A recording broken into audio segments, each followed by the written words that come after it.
Tem que ter um alemão para validar a apresentação. Então vamos lá. Boa noite, meus queridos. Boa noite, meus queridos, e sejam todos bem-vindos novamente. Hoje a ideia do nosso boteco é discutir um pouquinho essa questão do que é a Semana Santa. Eu quero fazer aqui, então, já um recorte muito importante. O que eu trouxe aqui, uma coisa, é muito raso, é um mergulho muito superficial nessas questões dessa exegese, né? A gente vai navegar um pouco da hermenêutica dessa discussão sobre o que é a Páscoa, ou quais são as questões da ressurreição e tal, não sei o quê. Vou fazer um exercício teológico à luz do cristianismo católico. Então, peraí, Rubão, que você já falou duas palavras difíceis. Uma é exegese e outra é hermenêutica. Vamos chegar lá, chegaremos lá. E aí vem dicotomia daqui a pouco, hein? Daqui a pouco vem a dicotomia. Gosta que o Spy sempre toma uma pelo time. Então, vamos lá. E aí eu quero deixar isso muito claro. Eu vou tentar não esbarrar nas questões da fé, mas sim nas questões do exercício religioso. E, novamente, eu digo aqui, é a luz da minha prática religiosa, que é o catolicismo, o cristianismo católico apostólico romano. Tá? A gente vai navegar um pouquinho pelo judaísmo, porque são relações íntimas, mas eu vou tentar ser muito sucinto nessas questões, beleza? Beleza. Aí eu tenho aqui duas propostas. A primeira, se vocês quiserem perguntar, e a gente vai tentando discutir. A outra, eu não tive tempo de preparar um texto gigante, então eu fiz um texto muito, muito breve aqui, que está comigo, que eu prometo que vou reescrever e passar para o grupo essa semana, em que eu fiz 4 pontos, né, 4 destaques. O que é a Páscoa e a sua origem, o que é a paixão e a instituição da Eucaristia, o que é a ressurreição e uma pequena dicotomia entre fé e historicidade. Tá bom? Dicotomia, claro. Já tá, não, a dicotomia já está presente. Então é isso. Aí vocês querem começar como? Como que vocês acham que por onde a gente Não, acho melhor fazer como a gente sempre faz. Você vai falando, a gente vai escrevendo as perguntas aqui do lado e depois discute, né? Para não quebrar a continuidade. Então vamos lá.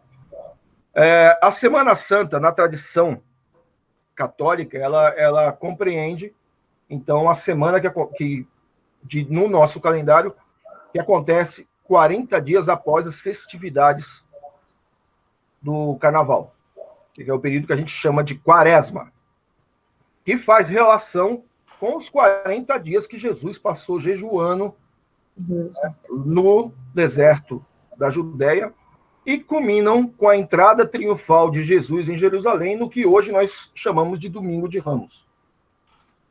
Certo? E aí os dias maiores da Semana Santa são o tríduo pascual, que acontecem na quinta, na sexta, no sábado e o domingo de Páscoa. Eu acho que todo mundo meio que sabe esse calendário. Vamos lá. Por que é assim? Por que é assim? Por que a gente chama Quinta Santa, Sexta Santa, Sábado de Aleluia e Domingo de Páscoa? Na quinta-feira, a gente tem, então, o que na tradição católica a gente chama de última ceia. É o último momento de que Jesus se reúne com os 12 e ceia, né? E ali, naquele momento, ele institui o rito que a gente usa até hoje, que é o da Eucaristia. Rubão, você está com a imagem congelada. Agora sim. Você está apresentando alguma coisa, não, né? Não. Ah, tá bom. Não tô. Eu tô congelado? Tá. Não, agora tá. Agora tá normal. Voltou. Então, vamos lá. Na quinta-feira, então, como eu estava falando, Jesus janta pela última vez, faz a última ceia com os 12, né? E se entrega para poder ser martirizado, crucificado e para depois ressuscitar e cumprir dessa maneira as profecias que estavam estipuladas no Antigo Testamento. Tá? Na Sexta-feira Santa, então, é que acontece toda essa parte do martírio do Galileu, em que ele anda com a cruz, ele carrega essa cruz até o Calvário, é pregado e é erguido na cruz e falece. Aí, num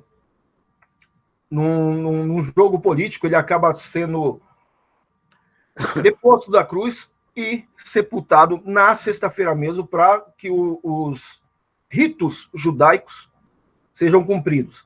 É importante lembrar aqui, gente, que Jesus nunca foi cristão. Jesus nunca pensou em fundar uma religião. Jesus era um judeu. Então, todos os costumes que Jesus coloca na Bíblia, ou que as histórias sobre ele são narradas, são a partir da perspectiva judaica. E ele rompe com com quase 6.000 anos de história em vários costumes.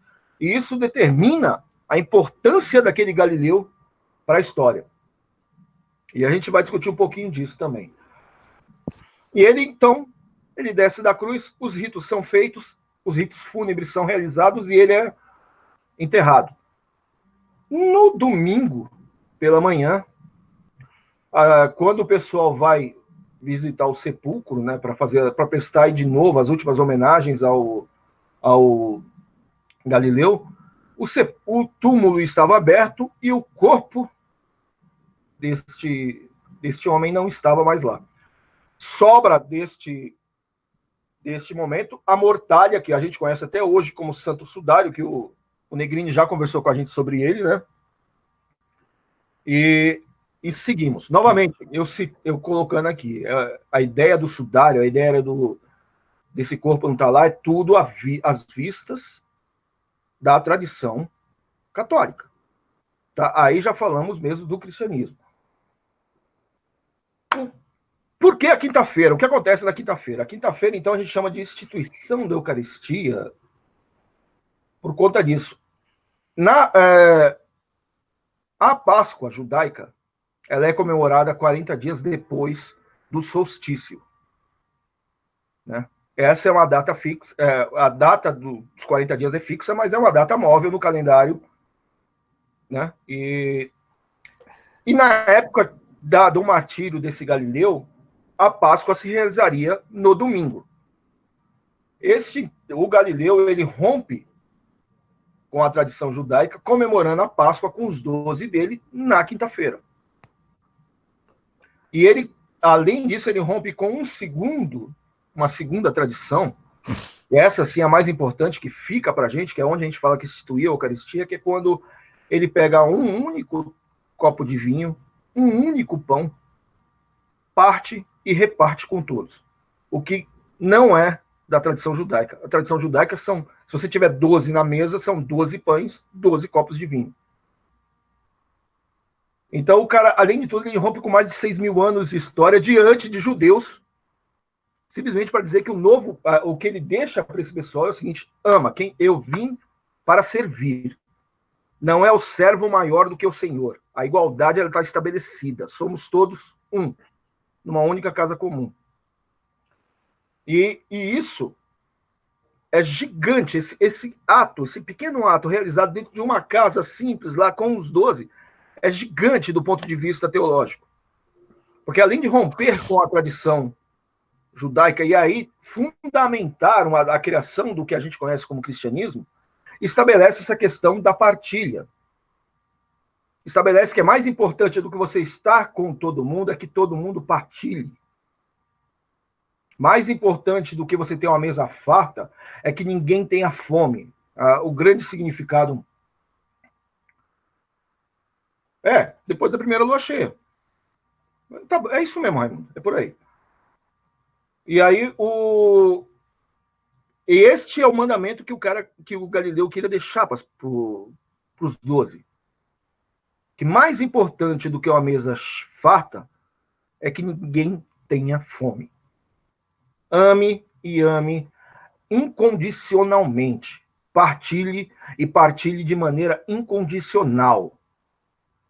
E aí, pela tradição judaica, ele faz parte do rito judaico, que é pegar o pão, dar graças, e aí ele rompe quando ele parte o pão e distribui.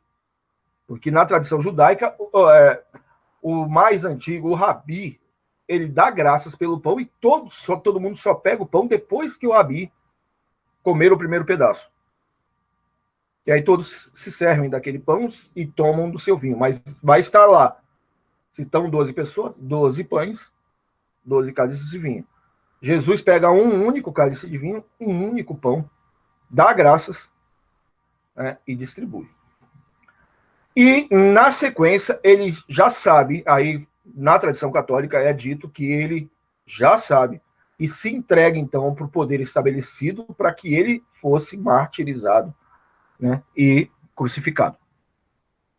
A Páscoa, né, o passar, né, significa um rito de passagem, um rito de transmutação, né, que acontece, assim, que o primeiro registro, o registro mais antigo que se tem, ele ocorria 3.500 anos antes do pessoal, dos hebreus, saírem do Egito. Então, a Páscoa era realizada dessa maneira, em que as famílias se concentravam, se sentavam todos juntos e comiam naquele dia específico, né? E ela, pro Antigo Testamento, quando começa a Bíblia cristã, ele narra este fato associando com as 10 pragas que Deus mandou para o Egito, para que o povo dele fosse libertado por época da Páscoa. Então, além de tudo, a gente celebra a libertação do povo hebreu do Egito. Ela também se dá mais ou menos nessa época, ou pelo menos a tradição narra que ela se dá mais ou menos nessa época. Então, o termo Páscoa ele é muito relacionado com o termo passagem. Ele é muito íntimo disso. E aí, porque neste momento histórico, eles associaram com a passagem desse anjo vingador de Deus, das pragas que Deus mandou pelo Egito. E Jesus, então, ele vem romper com isso e trazer uma nova passagem, a passagem para a vida, e para a vida em plenitude. Então, ele quer, a Páscoa acaba carregando esses dois significados. Além da libertação do povo hebreu do Egito, com a ira, com a intervenção da ira de Deus, você tem o Galileu estabelecendo a passagem da morte para a vida. A morte não tem mais importância. Viveremos e viveremos em plenitude. Mesmo que morto, nós viveremos. Certo? Até aqui tá tranquilo? Alguma dúvida? Sossegadinho, né? Para os judeus, o costume judeu, antes de qualquer coisa, a festa do Pessah é uma festa familiar, muito mais importante do que a gente tem no Natal, por exemplo. É um momento em que a família para fazer essa memória do tempo em que eles estiveram escravizados, do tempo em que eles só comeram frutas amargas no deserto, do tempo em que eles tiveram só pão ázimo para se alimentar, e celebrar a fartura que você tem a partir do momento em que o povo está liberto. Certo? No cristianismo, a gente traz, então, o valor da vitória sobre a morte. Porque a gente comemora a Páscoa intimamente ligada à ressurreição do cara de Nazaré. É importante citar essa diferença, porque o valor que a tradição cristã traz para a Páscoa é bem diferente do valor que a tradição judaica dá para a Páscoa. Não só na questão do rito, mas na questão dos valores intrínsecos à própria festividade. Né?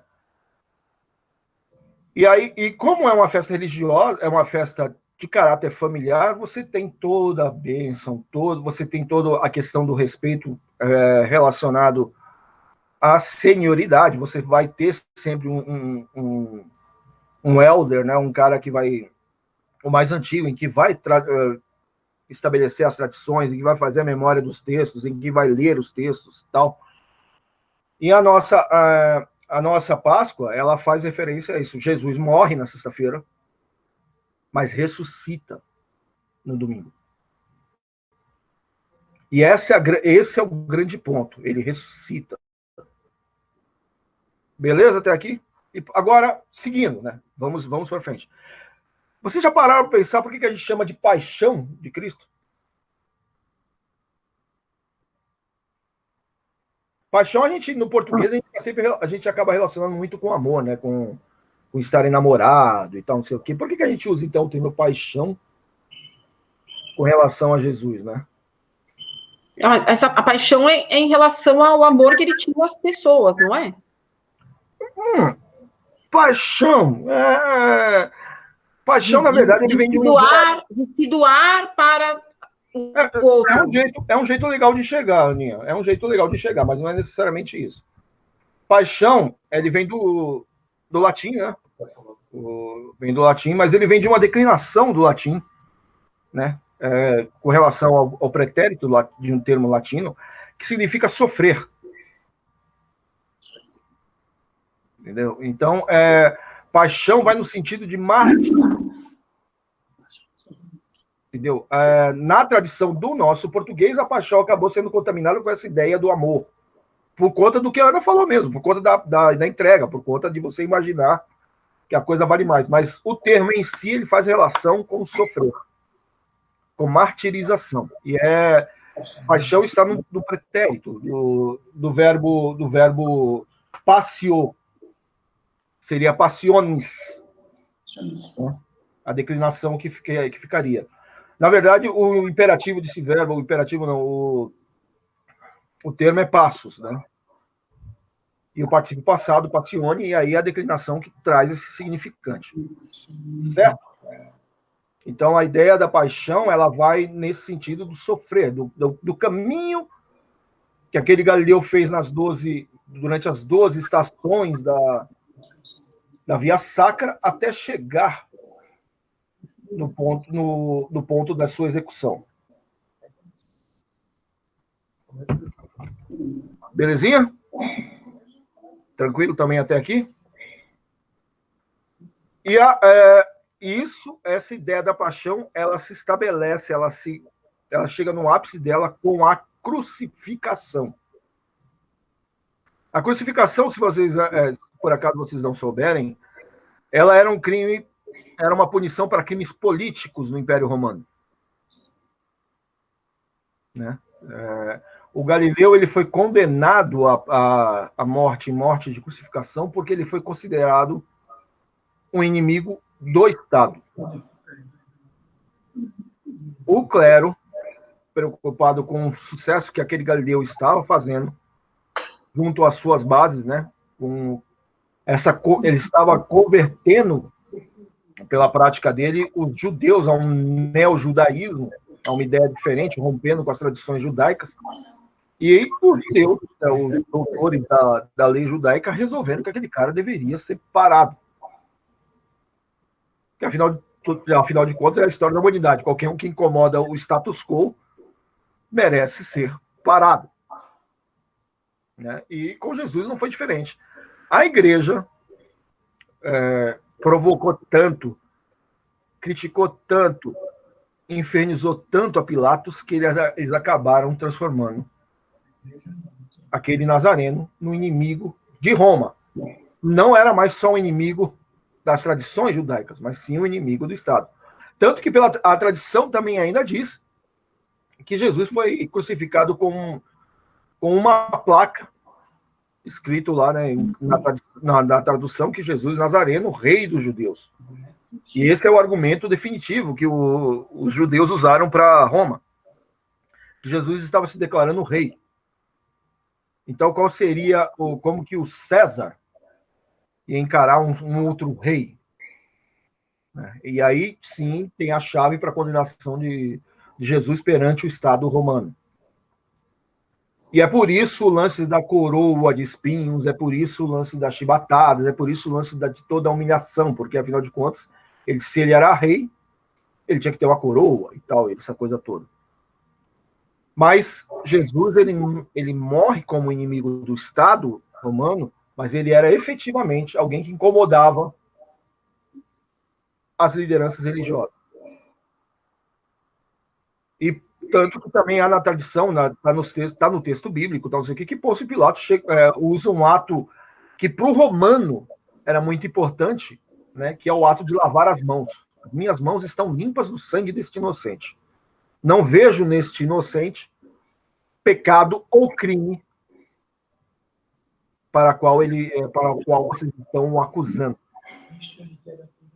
Mas mesmo assim, por força das correntes políticas do momento histórico lá, Pilatos acaba condenando Jesus. E Jesus, então, sofre todo o seu martírio, carrega a sua cruz, é crucificado e morre na sexta-feira. E ele morre cumprindo, então, parte do que era proferido nos textos bíblicos, né, de que o Cordeiro de Deus seria imolado e de que ele não morreria com ossos quebrados, não teria um único osso quebrado e que ele sofreria por toda a humanidade para remir o pecado original, que é aquele pecado que vem com Adão e Eva. Novamente, eu quero dizer aqui, gente, que eu estou fazendo uma leitura a partir da tradição cristã.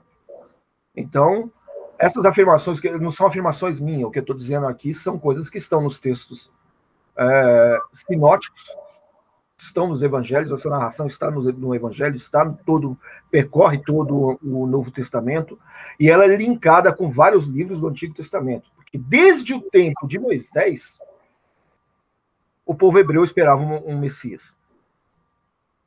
E aí você tinha a ideia de que o Messias viria para livrar o povo hebreu do Egito. Moisés faz isso, tira o povo hebreu do Egito, mas Moisés não é o Messias, ele não é reconhecido como Messias na tradição judaica, porque ele não era nem egípcio, ele não era galileu, ele era um hebreu, mas não era de Judá, então ele não era da casa de Israel, então ele não podia ser o Messias. Quando Jesus surge, quando surge o Nazareno falando que ele era o filho do homem, ele, de Nazaré, nascido em Belém, da casa de Israel, filho de Davi, ele poderia ser o Messias, mas a sociedade daquele momento histórico, a sociedade judaica daquele momento histórico, não aceitou, porque ele não veio trazer a espada para livrar e controlar os exércitos e guerrear contra Roma. Este Messias que o povo judeu esperava naquele momento era alguém que viria para libertar o povo judeu das garras do Império Romano. E aí surge esse Nazareno falando de amor. Então alguma coisa não estava certa para os caras, né? Não pode, o cara não pode ser o Messias. E ele opera vários milagres, e aí também está dentro da tradição, aí são questões de fé, a gente pode discutir isso em outro momento. Mas o fato é que ele começou a incomodar o status quo. E o status quo reagiu. E reagiu da maneira com que a gente conhece. Trago aqui uma curiosidade interessante. Todo mundo chama ele hoje de Jesus Cristo, mas ele só se torna o Cristo por conta da ressurreição. Ele só ganha esse título de Cristo. Cristos, né, é aquele que é enviado e voltado ao Pai. É aquele que retorna ao Pai. E é por isso, então, que a gente, na tradução hoje, ou na tradição hoje, a gente chama de Jesus o Cristo. Para todos os efeitos, ele é Jesus de Nazaré. A figura histórica, aquele homem, aquele galileu, é Jesus de Nazaré. E aí, ele se torna, então, Cristo por conta do milagre da transubstanciação, da transfiguração e da ressurreição. Tudo claro até aqui? Ficou clara essa ideia da paixão? Ficou clara essa ideia do martírio e tal, não sei o quê? Os livros sinóticos, os evangelhos sinóticos, os sinóticos de sinos, né, de mesma tradução, são os 4 que estão compostos na Bíblia como a gente conhece hoje, eles narram de maneira muito similar essa mesma história. Apesar de o evangelho mais antigo, que é o de Lucas, que foi o primeiro a ser escrito, ter sido escrito quase 40 anos depois desses fatos, as narrativas são muito coesas. Então você encontra frases muito parecidas, uma narrativa muito parecida nos 4 sinóticos, nos 4 evangelhos existentes hoje, né? Mesmo eles tendo uma distância histórica do fato. Antes disso, o primeiro livro que foi escrito a respeito da ressurreição, neste momento da crucificação e da ressurreição, é Atos dos Apóstolos, que é o livro mais antigo do Novo Testamento, em que Paulo narra, né, essa trajetória toda daquele rapaz de Nazaré.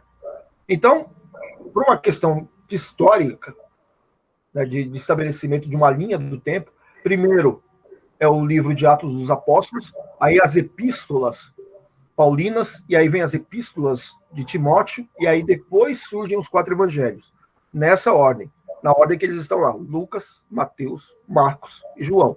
O evangelho de São João, que é o último escrito, ele é escrito quase 70 anos depois da morte de Jesus. E ele é escrito depois de que João escreveu o Apocalipse. Então, o Apocalipse ainda é escrito antes do Evangelho de São João.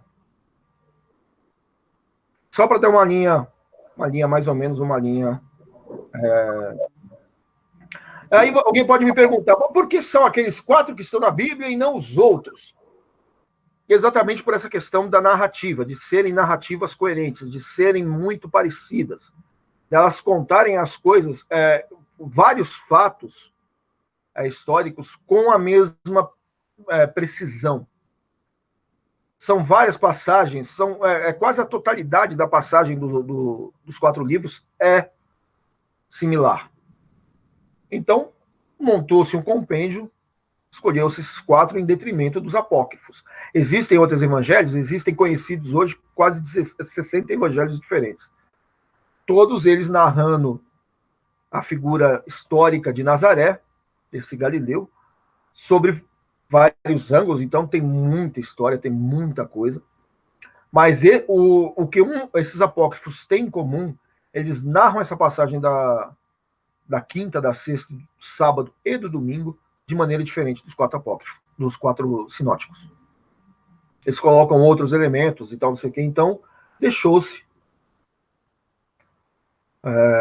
isso lá. Certo? E aí a gente chega à questão da ressurreição.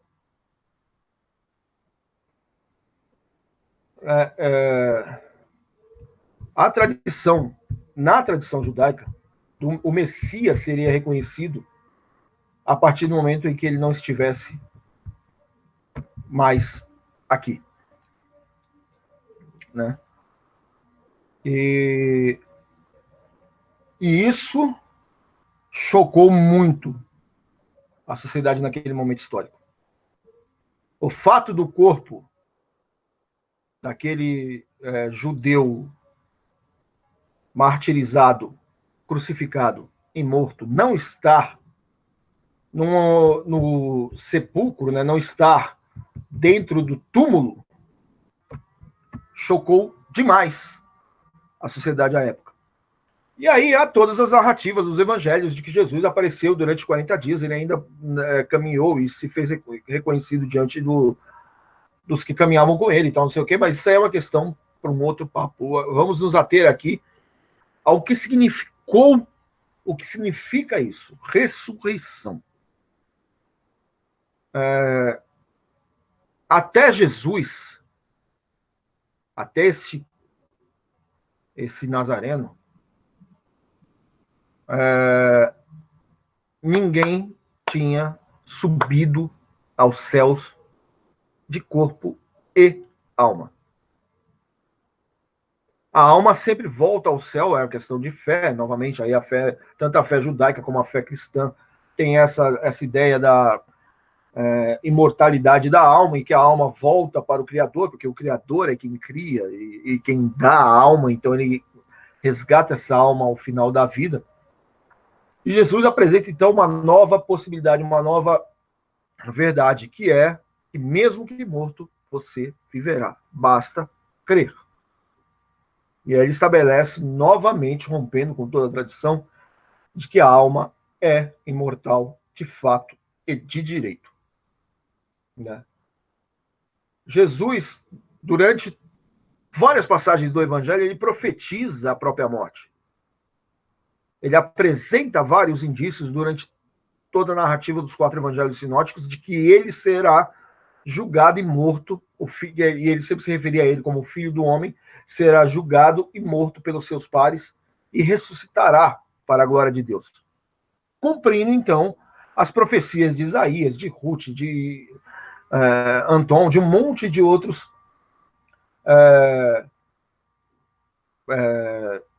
livros anteriores a ele. Exatamente para ter essa narrativa fechada, para ter a dimensão da grandiosidade desse nosso Deus judeu, né, desse Deus que é criador, né? E é interessante que isso tenha acontecido durante a Páscoa, daquele ano, daquela Páscoa. Para, como eu já falei aqui, né, para que você tivesse, então, essa quebra de paradigma e estabelecer um novo sentido em cima da ideia da passagem. E aí, essa história da ressurreição, ela ganha o mundo através de Paulo. É Paulo de Tarso, que era um romano, um grego a serviço do exército romano, um cobrador de impostos, né, de Roma, que tem uma epifania e se converte, né, a esse neo-judaísmo, né, ele viveu um momento lá em que ele teve uma epifania, e aí ele se converteu, ele começou a acreditar nesse Deus judeu, e ele se converte a esse neo-judaísmo a partir do momento em que ele toma contato com a história do Nazareno. Paulo não conheceu Jesus. Tá, gente? Paulo não conheceu fisicamente Jesus. Ele conheceu apóstolos, ele teve muito contato com João, ele teve muito contato com os 4 evangelistas, mas Paulo é quem leva essa ideia, essa narrativa, essa história, esses milagres para fora da Judéia. É ele quem transmite para para 2/3 do Império Romano a narrativa desse Nazareno. Então, o que chegou para a gente hoje, o que a gente conhece hoje como exercício dessa nova religiosidade, se deve ao trabalho de Paulo de Tarso. Não dos evangelhos ou não. Os evangelhos vieram depois. É Paulo quem traz essa ideia dessa boa nova, é Paulo quem conta em Atos dos Apóstolos a ideia, essa história da ressurreição, é Paulo quem traz para todas as outras comunidades essa nova prática religiosa. E aí, depois de Paulo escrever o Atos dos Apóstolos, Lucas, que era um médico, então era um cientista, né? Mesmo com todas as limitações que isso queira dizer naquele momento histórico, mas Lucas era um cientista, toma contato com essa história, toma contato com os 12, e aí Lucas sim conhece os 12, ele vai atrás dos 12, ele toma contato com os 12 apóstolos e ouve dos 12 apóstolos toda a história daquele Nazareno. E aí ele escreve o primeiro dos evangelhos. Evangelho, narrativa de quem viu. O termo evangelho ele é um termo hebreu que tem essa significância, narrativa de quem viu.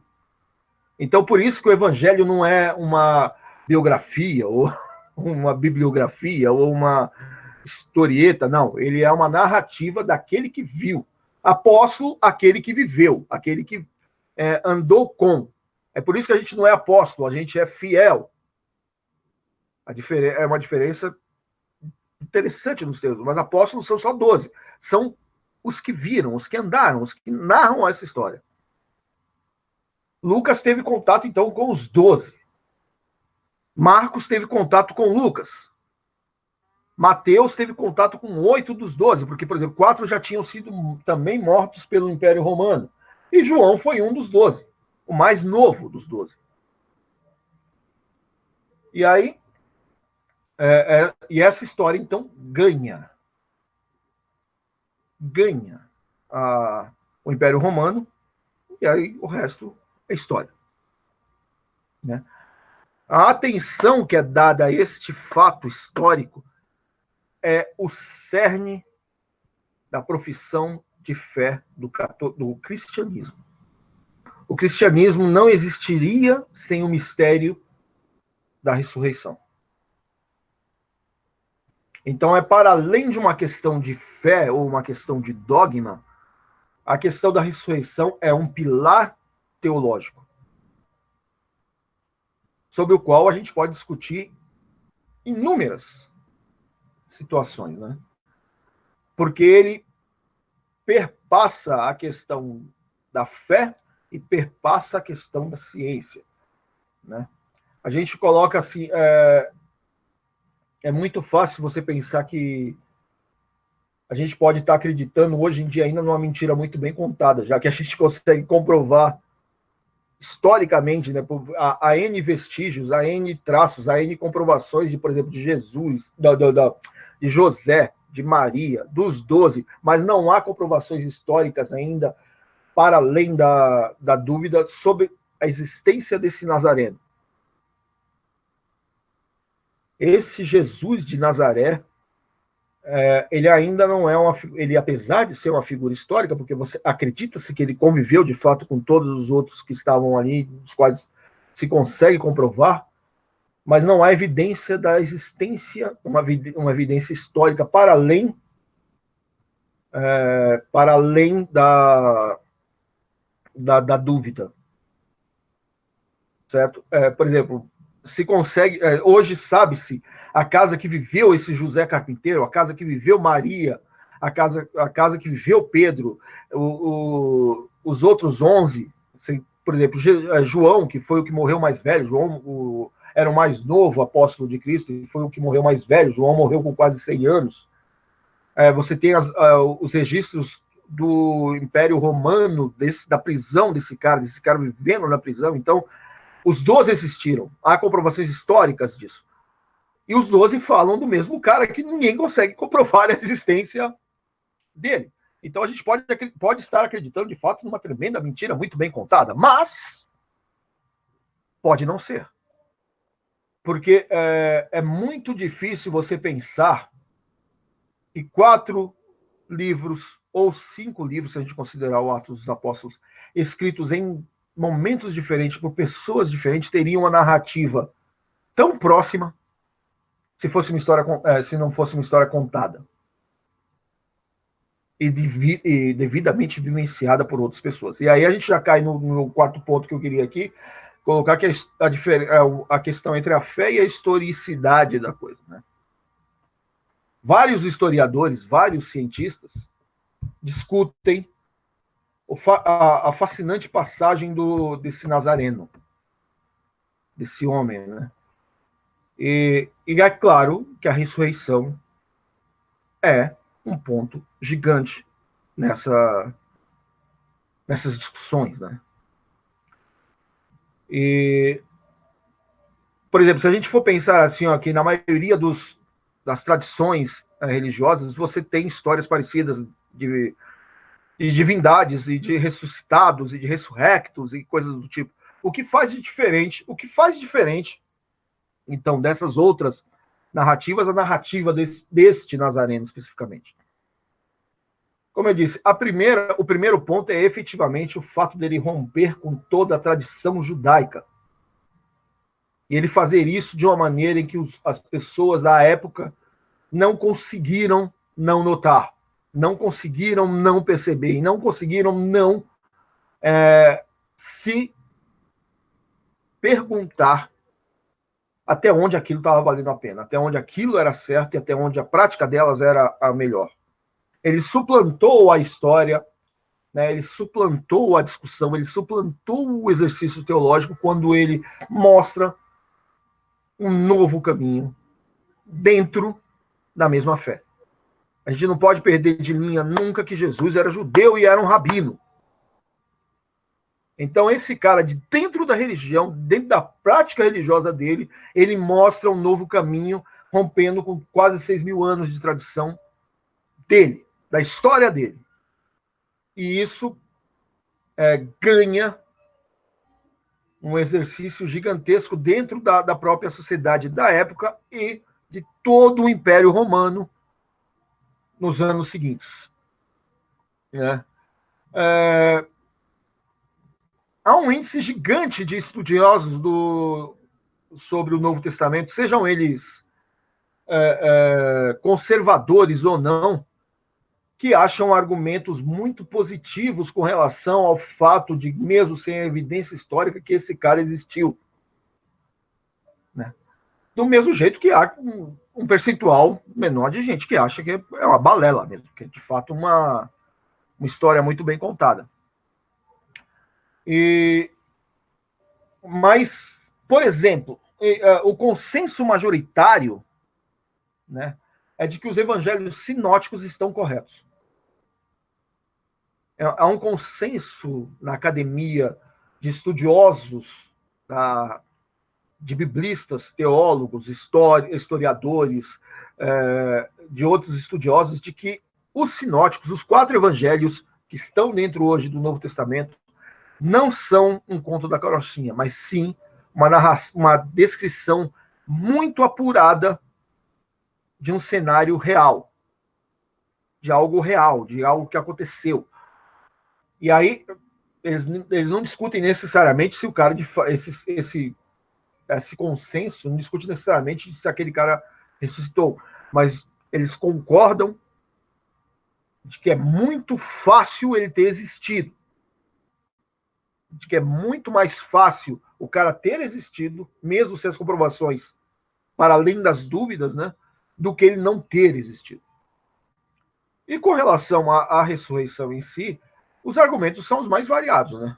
Desde que aquilo é uma historinha muito bem montada, que alguém tirou o corpo do cara lá, tal, não sei o quê, até o de fato. A história de que ele de fato ressuscitou. O Sudário tem um problema, uma particular atuação muito gigante nessa questão, né? Pelo fato também do Sudário ser muito curioso. E na tradição a gente acredita que aquele é a mortalha que envolveu o corpo daquele nazareno e tal, não sei o quê. Mas isso também só foi descoberto, sei lá, no final do século XIX, começo do século XX, com o advento da fotografia, apareceu no negativo. Até então era uma mortalha que tradicionalmente as pessoas acreditavam que tinha sido daquela época. Então a gente também tem outras discussões muito sérias com relação à datação daquilo, se aquilo de fato é, se não é e tal. Mas é consenso acreditar-se, à luz da ciência e da história, de que aquele nazareno provavelmente existiu mesmo. E é uma questão de fé, antes de qualquer coisa, acreditar que ele ressuscitou. Né? E fé, que vem do latim fide, né? Aí eu vou ler aqui agora, porque eu fiz um texto que ficou bonitinho, né? É a adesão de forma incondicional a uma hipótese que a pessoa passa a considerar como sendo verdade, sem qualquer tipo de prova ou critério objetivo de verificação, pela absoluta confiança que se deposita na ideia ou na fonte da transmissão. Então, fé é você acreditar para além da sua própria crença. Né? E isso não depende, o exercício cristão, ele independe hoje da comprovação histórica. A gente acredita, quem professa o credo cristão acredita piamente, ou deveria acreditar piamente, que aquele nazareno morreu foi condenado, foi caçado numa quinta-feira, morreu numa sexta-feira, foi enterrado nessa mesma sexta-feira, passou o sábado e ressuscitou no domingo, que é de Páscoa. Aí alguém poderia perguntar, e você? Eu acredito piamente nisso, mas para mim o mais importante dessa história toda são os 2 grandes mandamentos que ele deixa. O primeiro, ama incondicionalmente. Incondicionalmente. Amor tem que ser incondicional. Né? Amor tem que ser incondicional. E o segundo, que eu acho que é a grande sacada que esse cara estabeleceu, viva conforme este amor. Professe isso. Professe o amor em qualquer situação. E vá até as últimas consequências por conta dessa profissão de fé. Né? Beleza, gente? Era mais ou menos isso que eu tinha para a gente falar hoje. Eu usei aqui, eu usei como fonte para fazer o texto muito rápido, assim, é muita coisa na minha própria memória, muita coisa minha, né? Mas eu tenho várias leituras aqui que eu peguei na internet, peguei na Wikipédia e efetivamente a Bíblia Sagrada, a Bíblia cristã, ok? Novamente, eu não quero agredir ninguém que não seja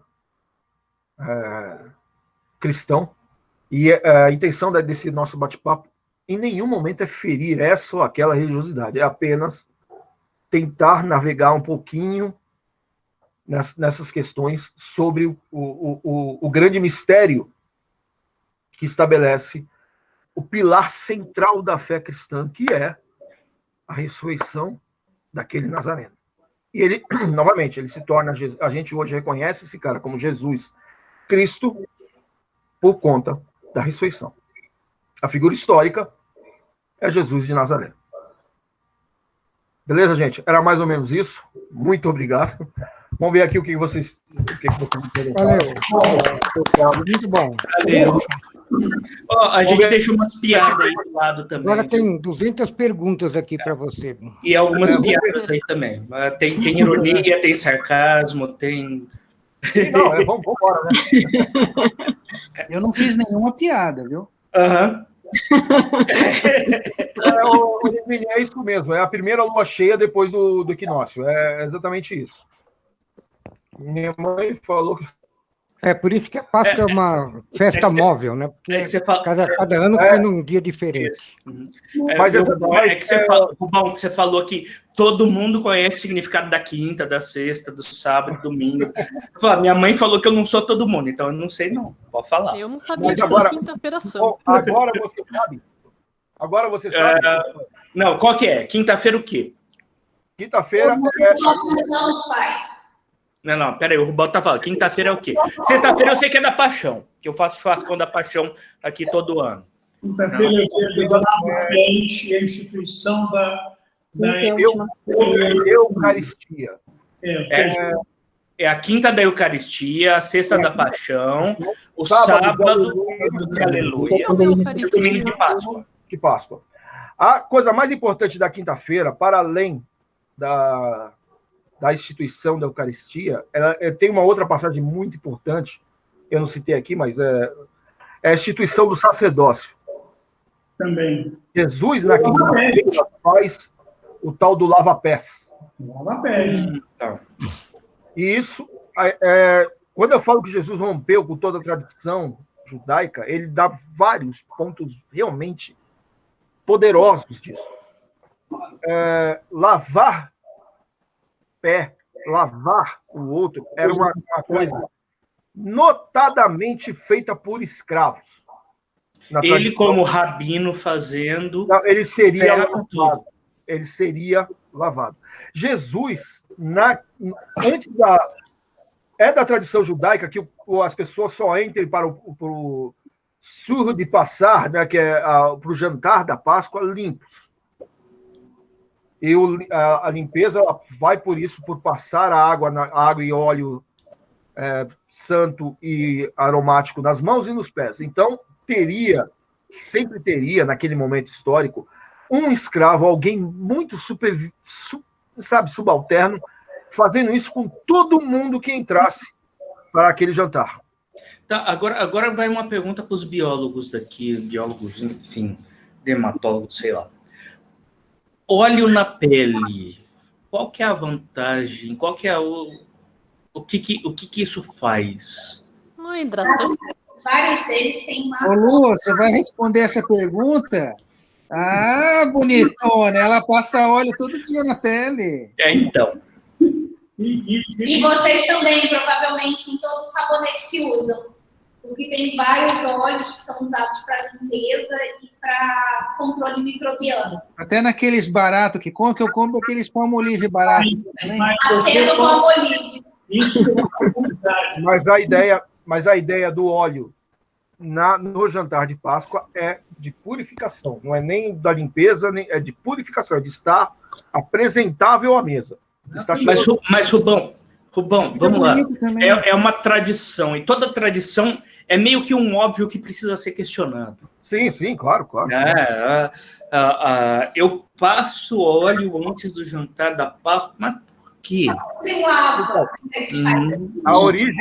A origem desse ponto, ela remete à origem do próprio islamismo e do próprio judaísmo histórico. E dos guerreiros. Oi? E dos guerreiros de Davi. Dos guerreiros de Davi. Para poder... Então, aí já é um pouquinho para frente, né? Já é um pouquinho para frente. Não, isso é para trás, né? Não, isso é um pouquinho para frente. Mas tem essa tradição também de, por exemplo, em situação de guerra, você não ser pego. As pessoas não pegarem você. Você tá com não. Isso daí para guerra é claro. Mas uma situação normal, tradicional, então, eu penso que é algo como, olha, a gente descobriu que se você se lava e passa óleo, diminui a chance de a gente ficar mal depois. Então, vamos fazer isso. A tradição, e aí eu vou me ater aqui apenas a isso, a tradição judaica, ela fala de estar limpo perante o altar. E o jeito de se purificar naquele momento histórico era esse. A limpeza com um pano e bebida em água e os óleos essenciais e aromáticos. A gente não... O mosquito não pisca, não é? No sábado de Aleluia, tem isso também. Tem um ritual que você benze o óleo, que é usado em algumas cerimônias cristãs, né, católicas. Então vamos lá. O mesmo óleo que você está falando? Vamos lá. Não, peraí, Rubão. Peraí, que o Anselmo também colocou uma coisa muito, muito pertinente, né? Que o mosquito não picar. Eu lembro quando eu fui acampar com os meus pais no Alto Araguaia e tinha muito mosquito, mas muito mosquito mesmo. Aí o pessoal falava... Ilhabela é bom. Não, era o Alto Araguaia mesmo. Inclusive foi uma das melhores visões noturnas que eu tive. Na hora que eu saí da barraca para fazer xixi à noite, desliguei a lanterna e olhei para o céu. Era lua nova e não tinha nenhuma cidade. Você não via literalmente nenhum... E o céu estava limpo. O céu estava literalmente cinza, prata, com o brilho das estrelas. Estava fantástico. Mas a questão era muito mosquitinho muito pequenininho. Mas e os calmos, e os off, e os funcional. Eu vou pedir licença, porque a gente foge um pouquinho daqui do que a gente está... A gente pode voltar a discutir essa questão dos óleos em outro momento, mas a tradição era essa. Eu quero me ater a isso, a esse ponto, porque eu discuto a tradição aqui. E Jesus, eu já respondo a sua pergunta, Renata. Jesus, ele rompe com essa ideia do servo, de ter alguém subalterno ali limpando os pés, quando ele pega um manto, coloca na cintura e vai ele limpar os 12. E aí tem até uma passagem, tem uma passagem poderosíssima que Pedro fala para ele assim: não, você é o meu mestre, você não pode limpar os meus pés. E Jesus fala para ele assim: se eu não limpar os seus pés, você não tem comigo. Não é o servo maior do que o Senhor. E aí essa toalha que Jesus usa na cintura, o sinal que veio para a gente ao longo da história é o da estola do padre. A estola que o padre usa hoje, aquela capa, aquela fita que ele usa por cima da batina, que tem várias cores, depende do tempo litúrgico, ela representa essa mesma toalha. E durante muito tempo da tradição católica, o lava-pés era feito, de fato, com essa estola. Aí, por questões de higiene, de um monte de outras coisas ao longo da história, foi mudando essa questão, né? Mas a ideia é que essa estola, essa veste, lembra, é um sinal físico visível dessa passagem de Jesus. A questão dos olhos. Na Quinta-feira Santa, ainda tem na parte da manhã, no rito litúrgico católico cristão, você tem a missa do crisma. O crisma, confirmação do batismo, então não sei o quê, e ele é feito com um óleo aromático. Isso. Um óleo aromático que você faz, que o bispo faz o sinal na cruz de cada um e cada uma. E esse Fiquei 3 dias cheirando com aquele óleo. E esse óleo, ele não é no sábado, Renato, é na quarta. Ah, não é do sábado. É na quarta-feira. Tá. Na É da quarta. Aí a quarta-feira tem uma missa dos Santos Óleos. É na quarta. Tá. E remete. Mas este costume dos Santos Óleos, ele é intimamente ligado, de fato, aos óleos aromáticos. Ah, tá bom. É na quarta. Do judaísmo. Tá? Ok. O que você tem no sábado a vigília do Senhor Morto. A igreja, os templos ficam abertos. Eu confundi. Os templos ficam abertos com uma imagem fazendo uma relação de que você está velando o Senhor Morto. E no domingo de Páscoa, você tem, de fato, a celebração da Páscoa, e por aí vai. Tá? Beleza até aqui? Tá, ótimo. Negrini, o PCA não se refere à passagem do Mar Vermelho? Também faz referência a isso, Negrini. Também faz. É a ideia da libertação do povo hebreu do Egito. Então, é tudo que se faz referência. A ideia da Páscoa para os judeus, ela faz referência a todo esse processo. Ao processo das 10 pragas, ao processo da fuga, ao processo da passagem pelo Mar Vermelho, ao processo da chegada em Israel à Terra Prometida. A Páscoa, para os hebreus hoje, ela faz a memória que se busca é esse intervalo inteiro. Não é só a passagem pelo Mar Vermelho, como não é só a saída do Egito. É todo o processo, inclusive a peregrinação pelo deserto. É por isso que até hoje, na Páscoa judaica, você come ervas amargas e você come o pão ázimo. Ázimo sem fermento, né? Pão sem fermento, que é o que você conseguia fazer no deserto. E ele é feito ainda, o pão ainda hoje, ele é feito de maneira tradicional. Ele tem que ser, o pão da Páscoa, ele tem que ser assado pelo dono da casa, sem fermento e em pedras quentes. Mas como é que vai fazer isso hoje? Quem tem uma pedra quente em casa? Não, você cria como se fosse um fogãozinho. Pedra quente, Ana. Não é difícil, não. Não é difícil uma pedra quente, não. Se você entrar no site da Cefer, eles mandam as imagens lá para você. Não, achei que era, sei lá, uma pedra gigante. Não. Ana, Põe no micro-ondas. Ana, você mora em São Paulo, pede para a prefeitura instalar uma pedra para sem teto não no chão.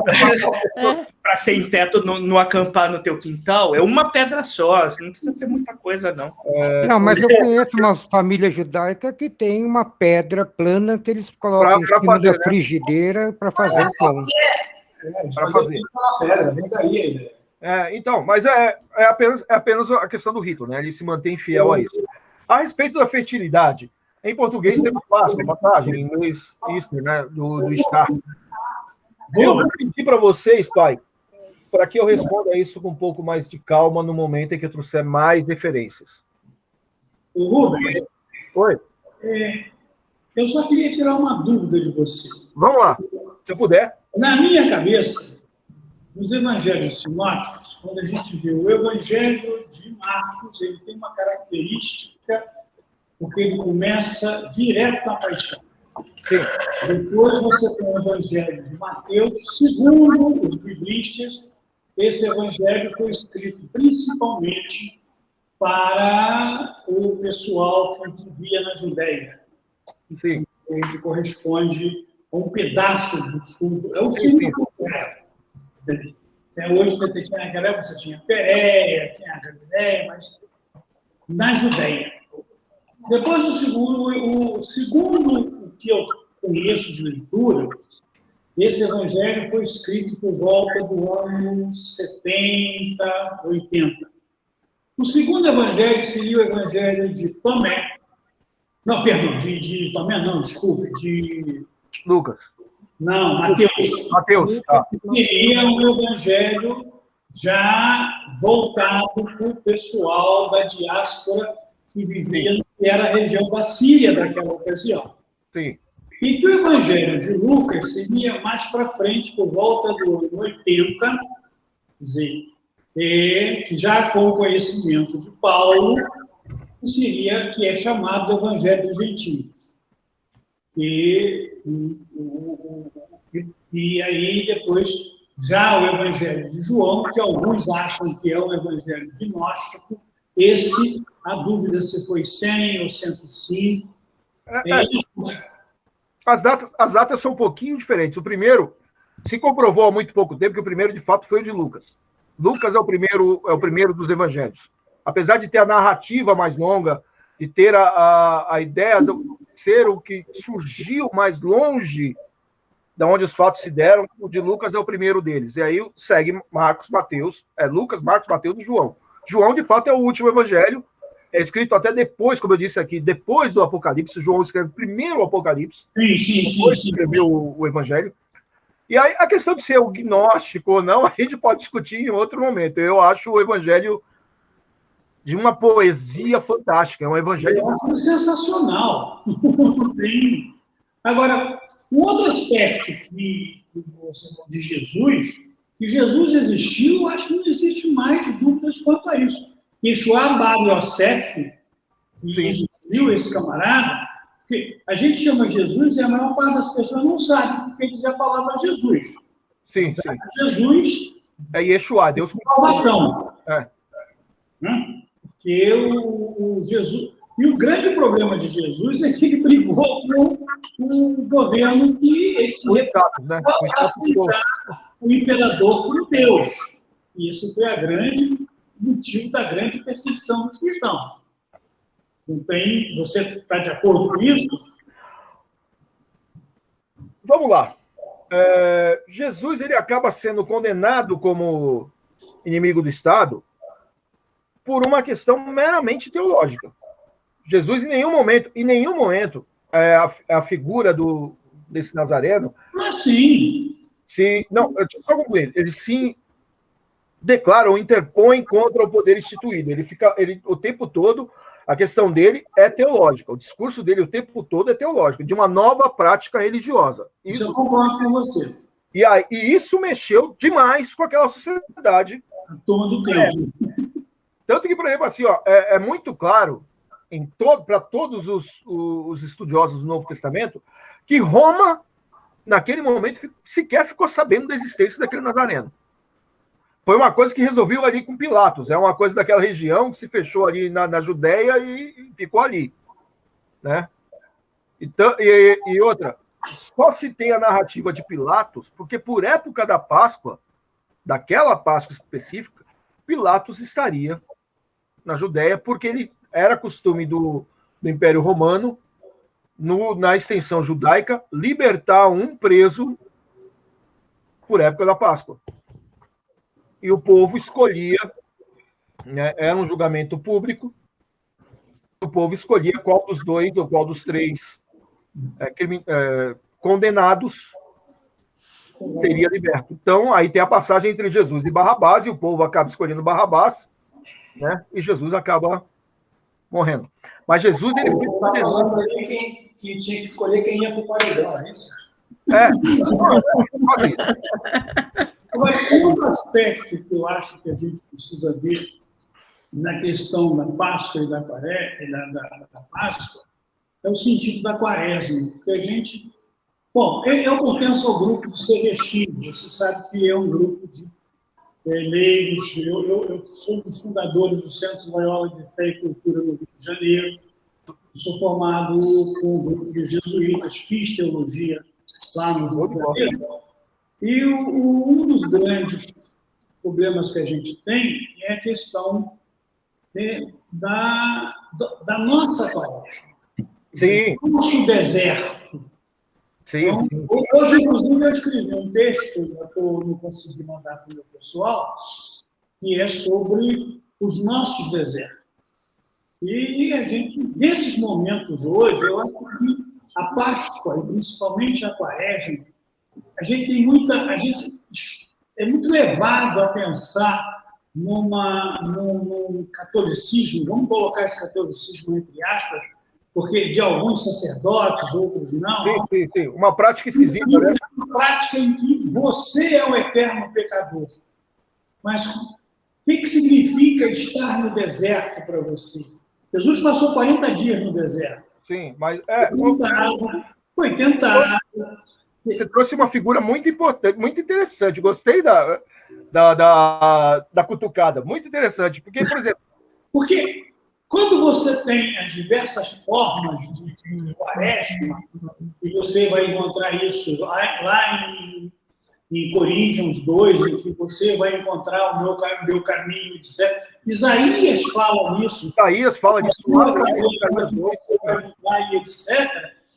E no final, eu acho que a quaresma, esse deserto da quaresma, ele termina numa realidade verdadeira, aí sim, uma realidade de fé que é a Páscoa. Sim. Não existe Páscoa sem a sua passagem pelo deserto. Então o cara entra na quaresma, ele vai badalar, vai pintar e bordar, e quando a quaresma não é o seu pecado, é aquilo que ele disse, é o outro. A grande mensagem desse Nazareno é eu e você.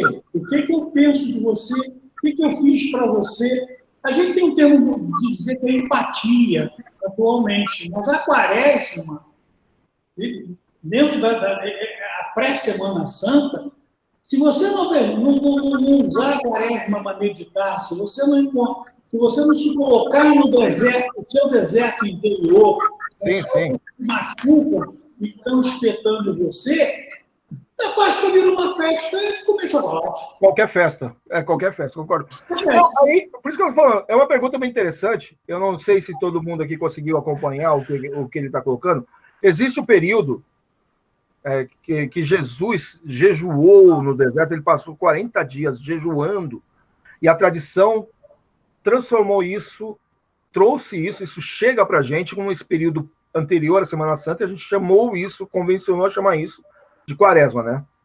40 dias em que você para, e aí, no Brasil, coincide com uma coisa que a Igreja Católica não faz no mundo inteiro, faz só no Brasil, e o mundo inteiro presta atenção na gente, que é a tal da campanha da fraternidade. Pode ser 40 dias ou 40 anos, né? Tanto faz, né? Mas eu coloco duas coisas muito importantes com relação a esse período. A primeira, de fato, é isso, a reflexão. A reflexão. O que é o pecado, onde eu pequei, se eu pequei, como... E aí você já coloca junto com essa primeira vírgula a penitência. Como que eu vou me penitenciar para... E aí, novamente, aqui, penitência não naquele sentido de expiação, de você ficar se machucando, mas de você realmente fazer um exame de consciência e conseguir estar em paz com isso. E o segundo ponto, que eu acho que aí é a grande questão da fé do Cristo, que é o lance da volta triunfal. Eu vou escorraçado, e vou cheio de dores, e vou cheio de mágoas, e vou me concentrar e tal, não sei o quê. E aí vem o texto fala, o livro histórico fala das tentações, o livro histórico fala de um monte de coisa, e Jesus volta triunfantemente, entra em Jerusalém, dono da própria Páscoa, né? Dono da própria passagem. E isso realmente é muito interessante. A gente tem esquecido, né, dessa questão novamente, não é o expiar os pecados, não é o lance de você se flagelar, mas é o lance de você parar para pensar como eu consigo ser um ser humano melhor, como eu evoluo, como que eu entro triunfalmente no meu próprio mundo de novo. O que eu preciso ser, o que eu preciso fazer para amanhã ser melhor do que eu sou hoje. E esse é um exercício dificílimo, porque Jesus, além de tudo, propõe para a gente um exercício de vigília, de ficar você o tempo todo se vigiando.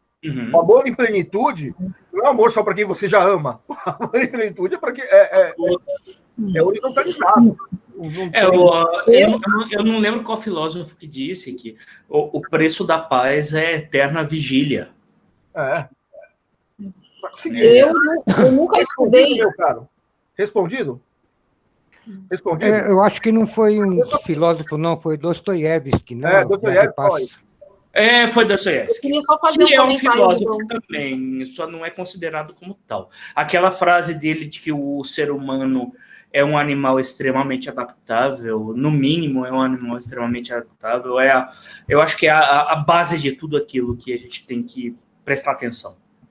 Eu só queria fazer um comentário, Rubão, que eu não sou, de longe eu sou uma estudiosa desses assuntos, mas embora hoje eu seja ateia, eu convivi, né, minha mãe é muito católica, eu convivi na igreja até meus 15 anos, até ser crismada, eu convivi muito na igreja, né?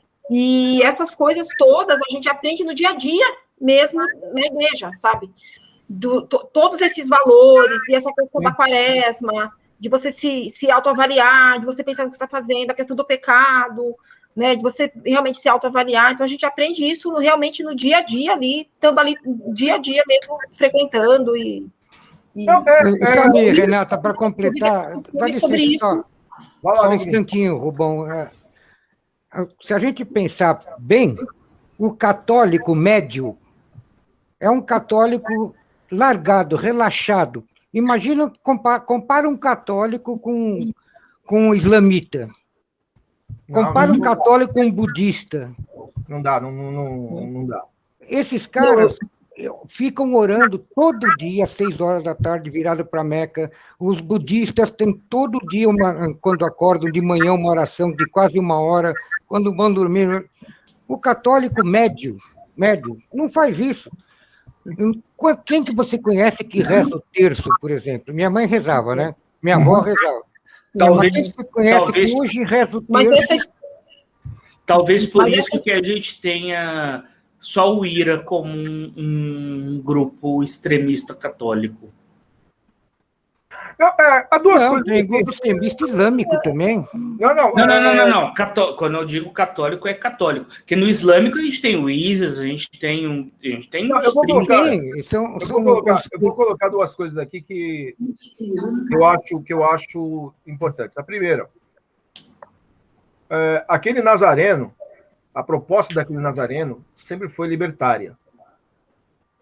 Né? Processa a sua fé sobre este mandamento. Ama incondicionalmente. Ah, mas ele é viado. Qual é a parte do incondicionalmente que você não entendeu, sua mula?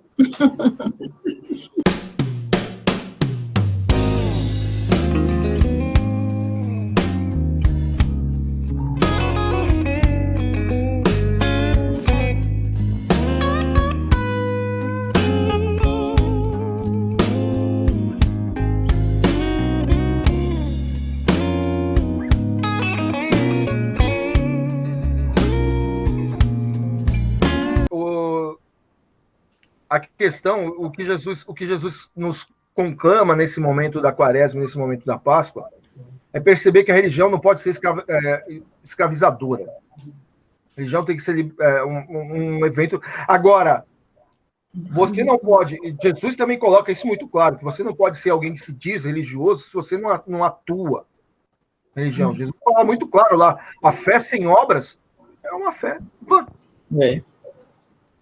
Então, a praxis determina a consciência. A prática é tão importante quanto o exercício religioso. Jesus coloca isso muito claro. Quando Jesus coloca para a gente, me ensina a rezar, ele não fala só assim, Pai, me ame. Não. Pai que está no céu, perdoa na mesma medida que eu perdoo.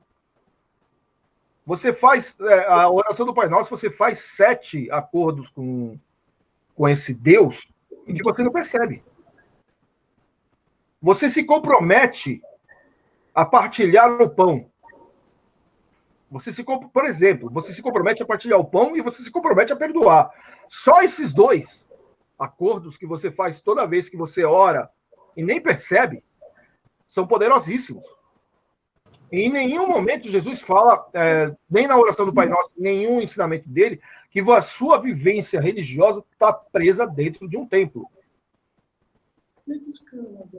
Mas Jesus o tempo todo fala para você viver a sua experiência religiosa. E eu concordo com você, Renata, a gente aprende de fato na prática, não tem. Aprende na prática.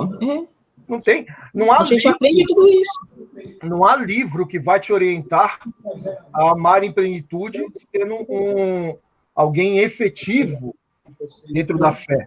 E, novamente, eu não discuto, as pessoas aqui, todos vocês sabem que eu discuto, a gente pode brigar aqui seriamente em cima do exercício teológico. O exercício da fé eu não discuto. Cada um tem fé, e a fé é sua experiência.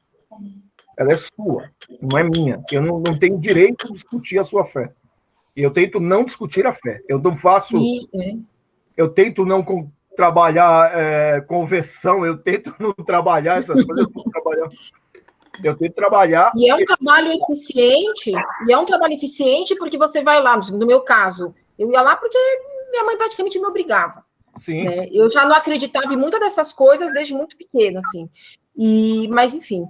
E eu ia meio que à toa, e não, eu estou aprendendo, mesmo assim, você está aprendendo. Eu tô lá aprendendo mundaréu, mesmo achando que não está prestando atenção, você está aprendendo um monte de coisa. Né? Muito eficiente, é um trabalho muito eficiente. Fala, Anderson. Eu acho, só acho, tá? Está na hora da gente parar de gravar. Porque aí, né? Vamos encerrar então, né? Porque dá muito trabalho editar o vídeo para tirar essas bobagens todas. Então, Rubão, quer dizer que quem